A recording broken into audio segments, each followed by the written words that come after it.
Okay, everybody. Yeah, welcome to the AP Group Preparing Your Pharmacy for Sale webinar. I'd like to start by acknowledging the traditional owners of the land that we're all on today and paying our respects to all elders past and present. My name's Rob Whelan. I'm the Managing Director of AP Group, and I will be accompanied today by Will Brown, our Victorian Tasmania Sales Manager. We've got a spot for Q&A at the end of the webinar, and if you do have a question, on the toolbar at the bottom of your screen there is a Q&A button. Please submit it via there and we will do our best to get to as many as we can at the end, noting that today is general advice and that each situation will have nuances, and so if you do have a specific situation or specific question that you can't really cover in a simple Q&A, feel free to reach out to either myself, Will, or really anybody in the AP team to ask about that specific situation. Okay. So today we'll cover through starting by planning your exit. We'll also talk about tracking your business and the market. Will help you to understand pharmacy valuations. We'll talk a bit about improving profitability. I'll also give you some pointers on understanding your lease implications. We'll then cover presenting your business and also go through which specialists you should be engaging. Okay, planning your exit is actually a good thing for us to cover at the start, which may seem silly, but when you first buy your business, it's really important to know what your exit plan is, so that will help you to build your strategy. So if you know at what point you want to grow your business to, whether it's an age-based thing, whether it's a turnover-based thing, whether it's a specific performance, but understanding when you want to exit or at what point you want to exit, that will help you to build the strategy in order for you to be able to get there. If you've got business partners, as I do, it's really important when you're doing that exit plan and the strategy that all business partners are aligned. Now, this doesn't mean that you all have to agree all the time. I know we certainly don't, but we are all aligned on what our overarching business strategy is and what our plan is for getting there. So just making sure that you're all on that same journey together is going to be really important. And then you also want to make sure that at all times, and we will talk to you a bit throughout the webinar about how to do this, but always be 90% sale ready. The reason for this is that your circumstances can change, or your business partner's circumstances can change, or there can be shifts in the market which mean that the time to get out isn't exactly when you had previously planned it. If you're always 90% sale ready, because it is very, very hard to be 100% sale ready at all times, that will mean you can take advantage of the right situation at the right time.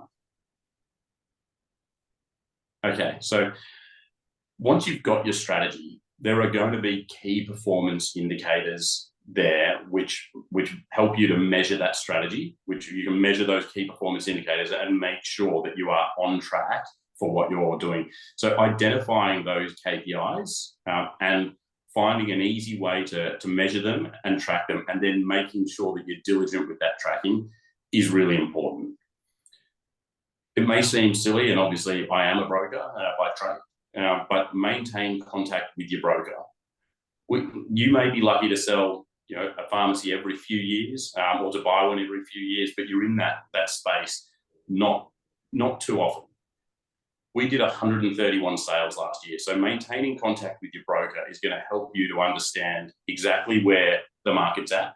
It's going to help you to keep up to date with those broader market trends and also identify that best possible time for making your exit, or equally, identifying a great time to acquire.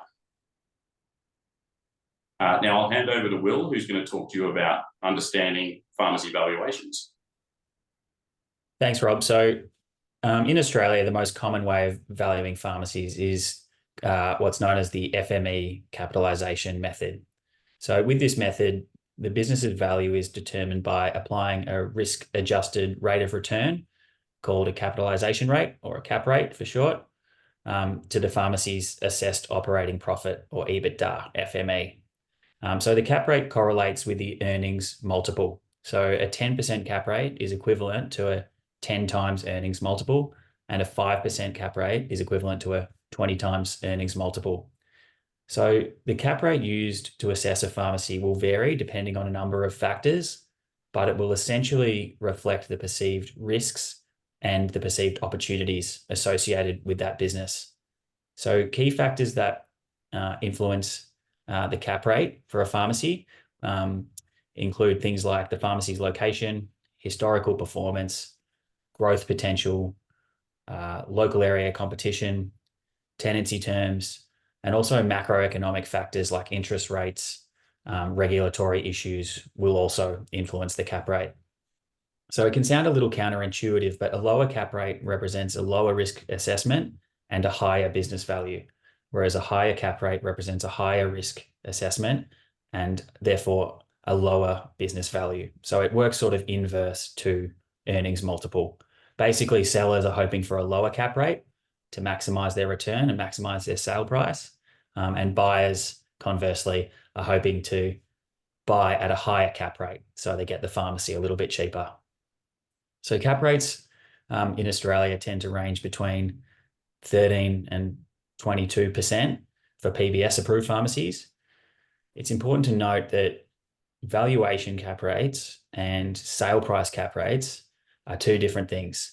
So valuation reports are prepared by accredited pharmacy valuers like Rose Partners, Medici, Pitcher Partners, etc. They're usually prepared for finance purposes, and they tend to be a little bit more conservative than the market. So when it comes time to actually sell the pharmacy and the business is presented to the market, it tends to sell at a market premium, meaning that it tends to sell at a higher value or lower cap rate than what might have been in the valuation report for the same pharmacy. All right, so with the FME capitalization method that I just went over, it's all about maximizing the operating profit that's shown in your financials. So anything you can do to boost your pharmacy's profitability will have a positive impact on the value of the business. So most owners are already doing whatever they can to maximize sales. So sometimes a good way to improve your bottom line and improve the pharmacy's value is by reviewing your pricing and increasing the margins on items where you can. Another thing to keep in mind is making sure that all of the pharmacy's income is showing up on the books. So it needs to be on paper in order for it to be factored into a valuation or sale. So, for example, methadone used to be a common income stream that owners would take in cash off the books, but it meant that those owners couldn't then sell that income in a sales scenario. So make sure everything's showing up on the books so that it can be used to produce an EBITDA or an FME and then used to increase your value. It's no good. It's no good to you in a sale context if it's coming in cash. Employment costs are a really key valuation metric. We appreciate that it can be a sensitive area because most owners we know care about their staff and they want to support them wherever they can. So they can be a bit reluctant to cut wages, which is understandable. However, we do often look at businesses that have staffing costs that are well in excess of what is necessary to effectively run the business. Employment costs are generally the biggest expense for a pharmacy, along with rent. So and they can be managed to an extent. So if you're committed to increasing the profitability of your pharmacy and boosting its value, we do recommend looking into this area and seeing if there are any savings that can be made. Just something to keep in mind with these tips is that it's going to take some time for any improvements to show up in your financials. So the tips that I just went over are really for scenarios where you're planning your exit 1 to 2 years out and you have sufficient time to implement strategies and see the results filter through. So just something to keep in mind. All right, I'll throw back to Rob and he's going to talk to you about your lease profile and how that impacts your business value. Thanks very much, Will. Okay, so your lease, most people will understand this. It's incredibly important part of your business because it can be an asset. It can be one of your greatest assets. It can also be a liability. So perhaps quite obviously, if you've got a lease that is a low percentage of your turnover and has long tenure, it's a great asset. It improves or lowers your risk profile of your business, and then it therefore improves your value. Equally, if you have a lease that is a very high percentage of your turnover and then still has a long term left on it or a long tenure, that then becomes a big liability to your business. So the first thing you want to really understand about your lease is what is your site worth? What is it worth to any usage? So that's any other operator that came in to do it. What would it actually be worth in the market? Because that's going to help you to know whether you're underpaying, overpaying, or paying at market. And that's going to be really important because that's going to help you later on. And I'll talk in a second about whether or not you negotiate better lease terms. Knowing your financial requirements is important too. This will mostly come up when you're financing the pharmacy in the first place at your point of purchase. And generally speaking, tenure is the number one thing that they look at. They will potentially look at whether or not it is too high a percentage of turnover and so forth. But really, if the financier is looking at it, they will look at the tenure and whether or not you can stay there long term and continue to meet your loan repayments. They may require things like a mortgage over lease or a right of entry as well, although those just vary from financier to financier, and that can be a discussion between yourself, the financier, and the landlord if they do require that. This may seem obvious, like a lot of things that we're going to say today, but it is really important. If possible, and wherever possible, negotiating better lease terms is very important. That's because it doesn't impact your customers in any way, shape, or form. So when your customer walks into the store, they do not know if you're paying $1 for that site or $100,000 for that site. It has no impact to their customer experience. So when you negotiate better lease terms, that goes straight to your bottom line. It may very well even improve your risk profile, as Will spoke about earlier with the valuations. So it could lower your cap rate as well. So, understanding the value of your lease first, or the value of your site, and then negotiating better lease terms if that's possible at the right time. Really great ways to improve the value of your business. All right, I'll hand back to Will to talk about how best to present the data for your business. Thanks, Rob. Your pharmacy's value is based largely on your business data, the data that you supply for review. Mainly, it'll be your financial accounts, your profit and loss statements specifically are really important, but it's also supporting documents like POS reports, script reports, and lease docs. You basically want your data to look as clean and uncomplicated as possible. Firstly, it needs to be relatively current. So a lot can happen with a business in a relatively short time frame. So valuers and buyers will want to see up-to-date data. Ideally, you want to go to market with a P&L and other matching documents that are no more than 3 months old. So staying on top of your bookkeeping and accounting will help you be sale ready if something comes up and you do need to hit the market relatively quickly. POS reports will be used to support the listing and to validate the financials. So it's important that you feed the correct data into your POS systems so that everything matches up and it all correlates. This, again, probably goes without saying, but your business data, specifically your trading data, needs to be accurate. Everything gets checked thoroughly during due diligence by the purchaser eventually. And inconsistent or inaccurate information is one of the main causes of settlement failure or deals falling over.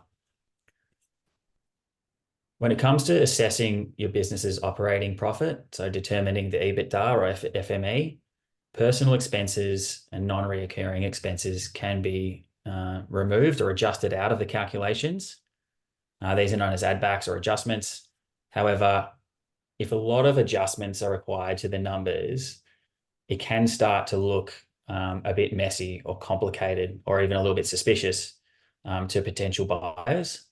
So where you can, removing personal expenses, non-recurring expenses from your P&Ls will make them easier to assess and will generally just look cleaner and more attractive to the market. Okay, so like with your data presentation, the physical presentation of the pharmacy is also important. Things like stock presence, general store tidiness are worth staying on top of.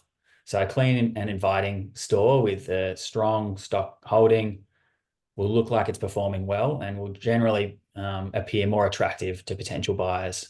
So this just isn't important just for the listing photos. Interested parties will visit the pharmacy under the guise of being a customer, and they'll have a look around. It sounds a little odd, but we actually recommend visiting your own pharmacy from the perspective of a potential buyer. So if you typically sneak in through the back entrance, try parking in the main customer car park, come in through the front entrance and walk around as if you are a potential buyer to get a feel for the pharmacy. Basically, see if you notice anything that might need fixing or cleaning, or just notice any ways that might enhance the presentation of your pharmacy. Okay, so it's really essential that you get the right team around you. So up on the screen there are some of the key advisors that you'll need for a pharmacy transaction. And we can't stress enough how important industry expertise is when it comes to pharmacy transactions. So as you know, it's a unique industry. There are unique challenges. There are regulatory frameworks to navigate. It's really critical that your advisors are pharmacy experts who are experienced and knowledgeable in this space. To help you get the best outcome, they'll need to be across all the details that are specific to pharmacy transactions, like regulatory processes, current cap rates, clauses that are specific to pharmacy contracts, stock take procedures, etc. The right advice will not only save you money, but it will make the whole process smoother and less stressful. As some of you know, we're not just a pharmacy brokerage here at AP Group. We also have in-house law firm and in-house finance brokerage, in-house IT support, lease negotiation, infrastructure, that all are pharmacy specializations. So we can actually be engaged for 3 out of 4 of those areas that are up on your screen. We'd love to be engaged for all 3 if it comes to that time for you. But if you don't end up engaging us, then please make sure whoever you do go with has industry expertise. Okay, so that's most of the content done. I'll just quickly recap some of the key points for you. So get expert advice. I just went through this. Basically, just make sure your team are pharmacy specialists. Always be 90% sale ready. So be in a position to adapt and sell the business for a good outcome if something does come up and your circumstances change. Track your pharmacy's performance. So monitor your KPIs and key valuation metrics so that you know where you're sitting from a profitability and valuation perspective. And understand valuations and market trends. So stay in touch with your broker and stay informed of things like cap rates and broader market forces that are influencing sale prices at the time. All right, so question time now. I'll just have a quick look at the question box here and read out any questions that we've got time for. So firstly, what are the key KPIs that you should track? Good question. So look, you can drill down into the detail, but the real key things that are going to influence the pharmacy's valuation and profitability are turnover or sales, your gross profit, both in terms of the gross profit dollars and gross profit percentage or margin, your rent, and rent as a percentage of turnover is a good indicator as well, and your wages. Script numbers and lease terms are also important, but yeah, I would say turnover, GP, rent, and wages are really key profitability metrics that are going to have a big impact on the valuation and eventual sale price of the pharmacy. Next question, are cap rates different for regional and metro? Yeah, they tend to be, generally speaking, and there are exceptions, but generally speaking, the more remote or regional it gets, the higher the cap rate, which means the lower the assessed value. That's because, well, a couple of reasons. There are more pharmacists and potential buyers live in metro areas, so there's greater competition among buyers for the metro areas, so that brings down the cap rate and increases the value a little bit. And also, I think as you get into more remote areas, it becomes harder to find staff as well, so that increases the risk a little bit. And I think some areas have low populations, which makes it the potential catchment for the pharmacy and potential customers a little bit more restricted, which I think also pushes the cap rate up a little bit. But that doesn't necessarily mean that the regional pharmacies are not desirable. There's a lot of market appetite for those opportunities, and some owners specialize in regional pharmacies, and they have their own beneficial attributes too, like lower rents and stuff. But typically, yeah, cap rates tend to go up, which means values come down. The more regional you get and the further you get away from the big metro areas. Okay, thanks for that question. So what percentage of your gross profit should your wages cost be? Rob, do you want to take that one? Yeah, sure. Well, I can pick that up. It's actually it's a particularly good question. I mean, mostly when people assess or talk about wages, they actually talk about them as a percentage of turnover, and the benchmark there sits anywhere between 12 and 16% of your turnover. The way that question's been asked, what percentage of your gross profit should they be, is actually probably the best way to look at it, and it's the way that everybody should look at it, because that's the profit number that you're working off.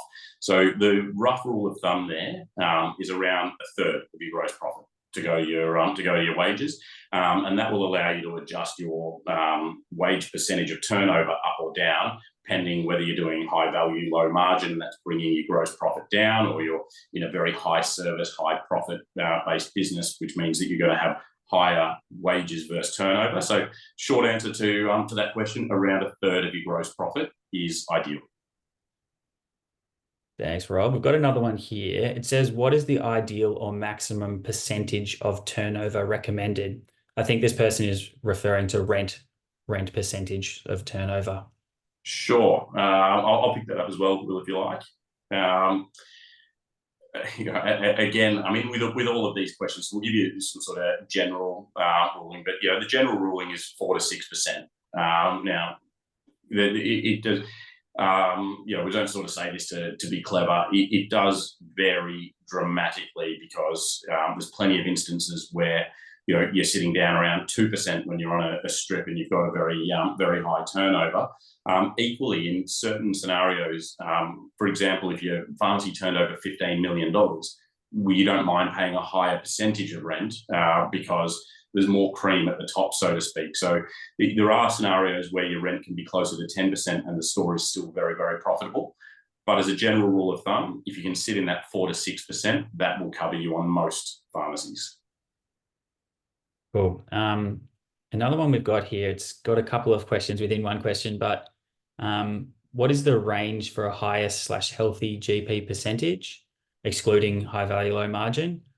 And what's an ideal wages percentage? So the GP percentage, it's a bit of a tricky one as well. The pharmacies come in different shapes and sizes, and some lower GPs work in some scenarios, especially if it's a discount model. But in regional areas where there tends to be higher margins, you see pharmacies still, in the 40%, sometimes 45%. So I wouldn't say there's necessarily an ideal range, but if you can get it between the 35 to 40%, I would say that's pretty good. But yeah, it depends on the type of pharmacy you're running. Anything over 40 or 43%, unless it's in a very remote location, sometimes valuers can start to see that as a little risky and maybe hard to maintain. So the accredited valuer, if they're assessing the business, might actually peg your GP back a little bit towards the 40% or just under in some scenarios. So that's something to keep in mind. But yeah, Rob, what are your thoughts on that? Yeah, I mean, you're right. You probably covered, sort of getting into yeah, well, you're getting into the regional stuff, and they can push a little bit higher. Certainly, some of the stuff that I've seen, particularly in those metro areas, and if you start getting into shopping centres and that sort of thing, where it can be a bit more price competitive. I guess the question was, what's ideal?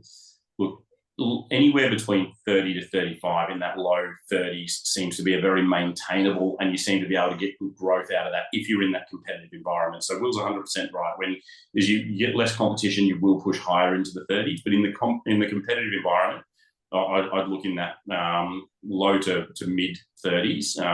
And in terms of your wage percentage, well, that comes back again to what I was saying before. Ideally, around about a third of that GP. So, anywhere between 10 or 11% and right up to sort of 12 or 13% in that particular environment. It is, again, we're not trying to be too clever there. If whoever's asked that question, if they wanted to reach out to us directly and give us a specific store to look at, we can give you some really good advice around that. It's it just varies a lot between store to store. Yeah. Okay. Last question. Is it a disadvantage in a sales scenario if you have a lot of specialized drugs like HIV where the return is minimal?